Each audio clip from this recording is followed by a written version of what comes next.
I'm kind of interested in how you work. You work in multiple media, from painting to drawing to printmaking to kind of installation-based work. Do you see a crossover between those processes and how you work, and does one inform the other? I'm particularly interested in that in my own work, so that's why I'm asking. Yeah, absolutely. I mean, there's a thread that runs through all of it, conceptually, but also formally. So in some ways, I think I paint like a drawer. You know, it's very linear often. I also work with a rather reduced palette, a lot of black and white. So it tends to be more graphic, and that shows up whether I'm doing printmaking or painting or drawing. My materials are kind of elemental. I use a lot of charcoal. I use the beeswax, of course. I'm using materials that feel really low tech. You know, I'm interested in things that feel grounded, that feel earthy and organic and natural. So that's a through line with all of the work and connects it. And of course, the content, the ideas that are embedded in the work, at least for the last decade or so, have been very interrelated. I usually think about an idea that I want to pursue and then try to figure out what would be the best medium to articulate that idea. So I'm not necessarily, you know, more of a painter than a drawer or a printmaker. I'm just moving, hopefully almost seamlessly between those different ways of working. Yeah, great. That's cool. That's fantastic. I know when I've seen your work, when you're working with charcoal, for instance, and I'm specifically thinking about that piece that was in the Provincetown Museum. And unfortunately, I didn't see it in person, but I saw it online. And I got the essence of when I could be across the room and the impact that the piece would have. And that was, I think, because of the contrast that was going on in the work. It just really reads bold. And I think that's one of the characteristics of your work that I really like. Thank you. Thank you. Yeah, that was a really graphic piece. In the Provincetown Art Association and Museum a few years ago, I had a piece that was a segment of a larger series that I was doing called Black Tears. And basically it was ink on watercolor paper that had been then coated on both sides with just pure beeswax to sort of protect the ink drawing and the fragility of the paper, and also make the paper a little bit more transparent, so that it would bounce light, so that it would hold light, and so that it felt like it had a skin. And you know, the idea behind the tears themselves, what came out of you know, a series of events that were happening, well, have always happened, but have recently come to top of mind for people. And let's see, in about 2014, the death of Michael Brown in Ferguson, Missouri, captured my attention. And I felt as if what I'd been doing in the studio up to that point needed to shift in some way to include my response to that event, his murder. And I was feeling a great deal of grief and sadness, and I was struggling with where to put that. And like a lot of artists, you go into your studio and you kind of work out ideas, and they may be evident in the work or they may be much more subtle. But I was feeling that grief and thinking about the protests that were happening simultaneously around the country, and I felt a need for my work to be a reflection of an outpouring of collective grief. I started making, with black sumi ink on pieces of watercolor paper, a mark that resembled a tear. And I thought that that was evocative and reflective of what I was feeling. And I just kept making them. And I really didn't know in the beginning exactly what purpose they would have, how they would be displayed or shared. And a curator, actually, a wonderful curator, was doing a studio visit and talked to me about those pieces, which I didn't feel were really ready. But he encouraged me. He thought they were interesting, and I continued to make them. So the piece that you're talking about in the Provincetown Art Association and Museum was a collection of, I think, 144 of those tears that were then shown in mass on the wall. And so that really got to the idea of seeing something that as you say, from across the room has impact. Mhm. And I've made hundreds of them, I think somewhere around 600. Wow. And I've never shown that number all at once, but I have shown 300 and 400s of them, groupings of 300 or 400 in a couple of different shows. Yeah. What's so striking about that piece to me is its simplicity and its power. Mm. It's so impactful. It's so simple, but it just speaks volumes. It says so much. Thank So you.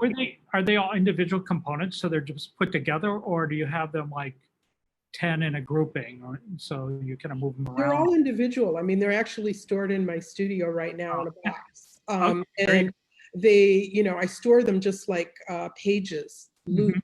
that are unbound from a book. Okay, nice.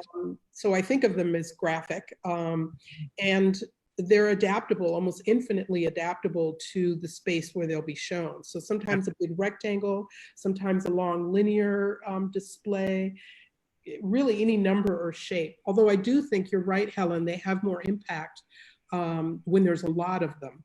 So I don't really want to show them in any groupings fewer than maybe 100. I think otherwise they start to lose a little bit of that impact. When Helen was reading your bio and she was talking about your dad, who's a jazz musician. Among And other things, yeah, he did a lot of different things. so how do you think like has music come into play with your work, or a reference to that at all? Yeah, absolutely. I think I mentioned in my bio the idea of improvisation. Yeah. And because of his love of jazz, it did inspire a love of jazz in me as well. And so my favorite kind of jazz probably dates back to the late 50s, early 60s, hard bop jazz, if you're familiar with that genre. And, it rests heavily on improvisation. And I think when I'm in my studio, I'm working that way too. I like to think it's what I would call informed improvisation. I've been doing this for a very long time, so I'm not just going into my studio and throwing things around to see what happens. Right. I'm bringing in ideas and I'm trying to bring forth certain subject matter, but it's very much a work in progress. I'm not always married to an outcome, which I think is part of what improvisation does. It allows you to corral ideas and see what happens. So it's really playful, it's really open. It's my preferred way of working. Yeah. And you're also influenced by poetry, are you not? Yeah, absolutely. I think I'm just frustrated in that I can't write poetry. If I did, it would be very bad. So I love reading poetry. And so some of my work has been, I guess, a visual representation of how the poem strikes me, or a poet's body of work. I then feel sort of liberated and as if I have permission to create a body of work that feels lyrical to me as well. And so I think in that way about discrete series, that they're poetic and that they link together in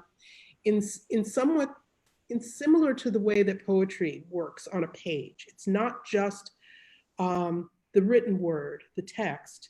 It's the way it appears. It's the way it sounds when it's spoken, right? And that each time it can be a little different, depending upon where you place the emphasis, who the reader is, the way it's laid out on a page. I like that malleability and that versatility, and I want to be able to capture that in my work as well. My mother used to say, the emphasis is on the wrong syllable. Exactly. So a lot of it lies with the audience. I'm interested in that. Their interpretation, their read. Yeah, exactly. Yeah. Well, I know that I was reading several things about you and what you've said and what others have said about your work. And one thing that you had said at one point about your work, I value the associative power of abstract images for their capacity to suggest complex ideas with basic shapes and colors. And I love that, because I think that that's what abstraction is. It's evocative, and people can read into it multiple messages, right? Absolutely. And I'm really interested in what audiences think. I'm not, as I said, I'm not married to a certain outcome. I'm not necessarily married to a particular interpretation either. I have very specific ideas that I'm holding in my consciousness when I'm working. But I know that that may not be directly relayed through the work, and therein lies abstraction. So I'm interested in how people receive the work. I'm interested in what meanings they derive. I'm interested in asking questions, not as interested in the answers. Have you found that anyone has ever misread your work or misunderstood your work? Not completely off base. I mean, perhaps that's happened and I've just been unaware of it. But those responses that have been shared with me often align fairly close. But what I really like is when they expand beyond what I had anticipated, right? So they're seeing what I'm saying, but they can take it beyond what I've said, right? That they have their own interpretation and that it expands on my own thinking. I love that surprise when that happens. I love that sense that the work is not me. It's its own entity, right? It has a life outside of the studio and it's its own thing. An artist, I think it's important to be able to let go of your work and have the capacity to be able to understand that it isn't necessarily a direct reflection of you. You may have implanted your ideas in the work, but it has its own life. Mm-hmm. And so I like finding out what the work can do in the world when I'm no longer in the creative process with a particular piece anymore. I'm not sure that makes a lot of sense. I think it makes wonderful sense. I know there's a lot of artists who aren't as articulate as you about their work or as good as writing artist statement as you are. What recommendations would you make for them about having more verbal clarity? Well, first of all, thank you. That's very kind of you. I appreciate that. I care a lot about what it is that I write. So I think an investment in that is important. If you want to create artist statements that have a sort of importance, I think investing time and energy in their creation is as significant as the visual work. At least for me, that's true. I think, and I just get this from other writers, that to be a good writer, you have to read. So I read a lot. I take in a lot of text and information, written information, and I read pretty wide-ranging subject matter. So I read a lot about the arts, but I also read a lot about politics, and I read a lot about the natural world, and I, read a little bit about science, even though that's outside of my area of expertise. I'm always interested in what's going on in other realms, and I'm very attracted to writers who can turn a phrase in a way that I find compelling. Right? Like, oh, that was not just a beautiful idea, but the way it was expressed was eloquent. So when I see that, I pay attention to it and I think about how they did that. How did they elongate a phrase? How did they make something concise and brief? Just the opposite. I pay attention to what I find attractive in the written word, and I try to use those strategies and those skills in my own writing. Do you assign, I'm sure you do, but assign certain readings to your students as they're also painting? I do probably assign more writing or reading for students that's technically based, right? So, I will pull excerpts from different textbooks as opposed to assigning a one particular text. So I probably actually could do more of that. That's a really good suggestion, Helen. Thank you.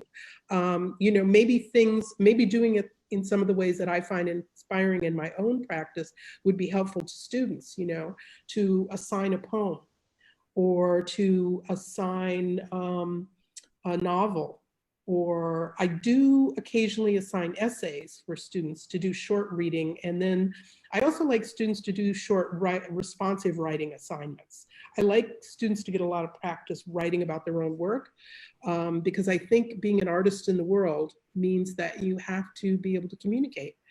And if you're very, very famous, you might have the luxury of saying, oh, my paintings speak for themselves. But for the rest of us, we have to also be able to speak for ourselves and our work. And so I like students to get practiced at that.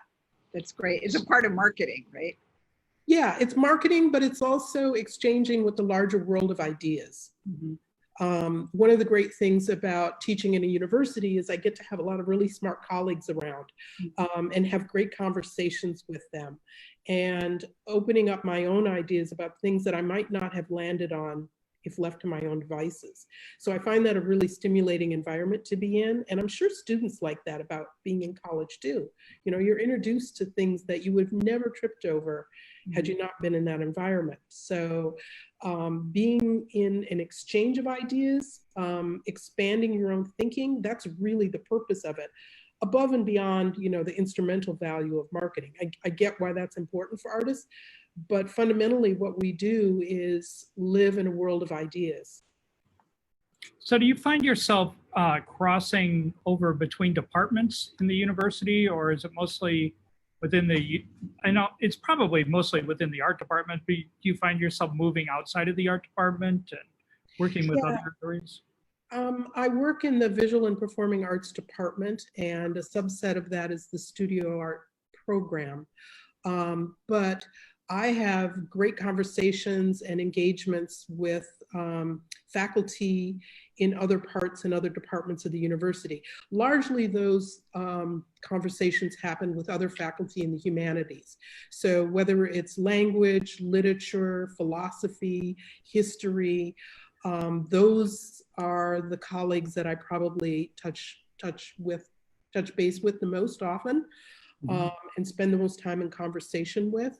But I find even within my own department, Visual and Performing Arts, I can have great conversations with composers and screenwriters and playwrights and people like that who are also thinking in terms of the arts, but expanded beyond simply painting and drawing, which is what I do.